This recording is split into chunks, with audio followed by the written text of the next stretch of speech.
GV பிரகாஷோட செம படத்தோட first look இப்போ ரிலீஸ் பண்ணியிருக்காங்க.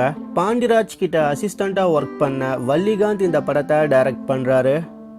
ஜிவி பிரகாஷ் வில்லேஜ் ஸ்டோரியில் நடிக்க போகிற ஃபர்ஸ்ட் மூவி இந்த படம். அர்த்தனா இந்த படத்தில் ஹீரோயினாக நடிக்கிறாங்க.